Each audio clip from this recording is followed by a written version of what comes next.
Hi, today we're going to work in this road scene.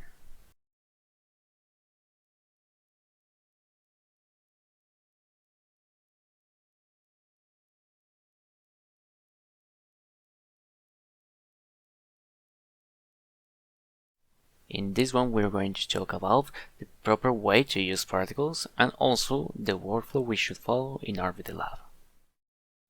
Here's the scene I've already prepared for this tutorial. So I have here two boxes which represent each part of the road and how it is going to be built. So now we're going to start fracturing. We want the mesh to fracture from the center of the road, so that's the place where we will have the most dense geometry. That's it, we create a new geometry we are going to use as a guide for our new fracture, right in the zone where we want the most dense area. Now we adjust it, and finally we can apply the scale. Now we can assign a lot of particles to it. Why so many? Well, that's because we're going to use these particles to fracture the mesh, so we need a good amount of it. At this point we have two meshes, so we can duplicate this to use it as fracture for the mesh below. Now we will parent this to the road geometry with Ctrl P, and once it's parented, we select it and we tell the add-on that we want to work with child particles. So it will use our parented geometry and its particles to use it as a guide for our fracture. We can set up 1,000 chunks, for example, and now we fracture. For tutorials like this, we're going to cut simulation times and calculation times and bakes in order to make it less tedious and reduce video time. Okay, now our mesh, or in this case the road, is fractured, and we can continue adding the details by clicking in the Add Details button.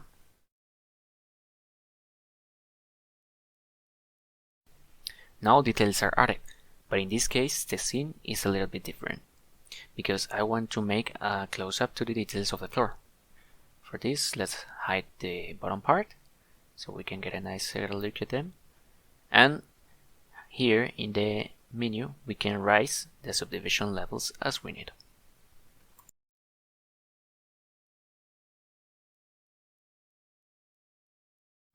Also, we can reduce the size of the noise too, so it will have more definition. And after it, we can raise the level of the strength a little bit.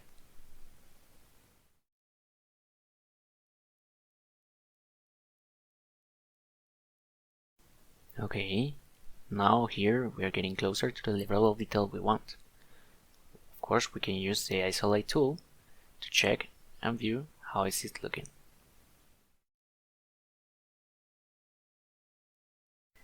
Here we have some bad geometry. Of course, we can select it with the Select Bad Chunks tool and try to fix it. In this tutorial, we're going to see some tips to deal with this kind of situation and how to fix them. Here we can see this bad geometry as a result from the detailing process, so we can fix it with the first option, which is the Auto Fix button we have already included in the add-on. And also there's a second way to do this. I'm reducing this selection to work just with these chunks, and in this case we can scale in the Z-axis these chunks to try to fix them.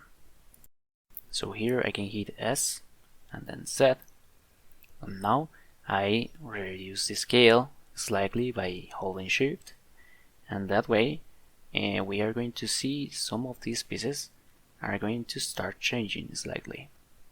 Here we still have some pieces that didn't work well, so we can repeat the process with those in order to fix them. Sometimes this could be a faster way to solve these kind of issues when there's not that much quantity of bad geometry. In this case it's different because we were adding a lot of details in the noise, as you can see here in the mesh settings. This situation is normal due to the high amount of strain we have put in the scene, so take your time and try to fix them.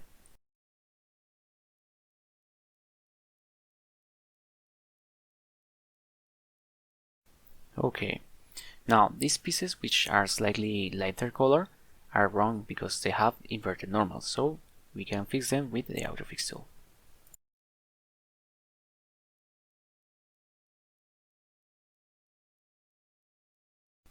Alright, now we have worked in our geometry and it's ready to start working, so we can apply these changes with the apply button. And remember that the geometry with high density is going to be hidden because we're going to start working with the low poly. That's the specific geometry we're going to start working on. But remember that we always can preview them here in the visualization menu. But at the time of working, we're going to use the low poly version. Okay, now here we are going to work now with the mesh below, so we can start fracturing it. So I adjusted a little bit to make sure it's covering the part I want, and then I can parent it to the mesh I want to fracture. In this case we don't need that many pieces, so let's reduce them, and then we're going to fracture it. Okay, for this surface we don't want it to look flat, we want it to look like rock, so we're going to use another type of detailing. So we add the details, and now we're going to use here another method, which is the remeshing. We pick it, and here in the settings we can keep the external roughness, and we are going to use voxels to make it look better. Alright, we can work with this, so we are going to add a little bit more density, and let's see how it looks. And this is our result, and it's looking much better. So for this kind of situations, you can see we can use this for another applications, and we can apply them. Alright, now we have the geometry we want to work with.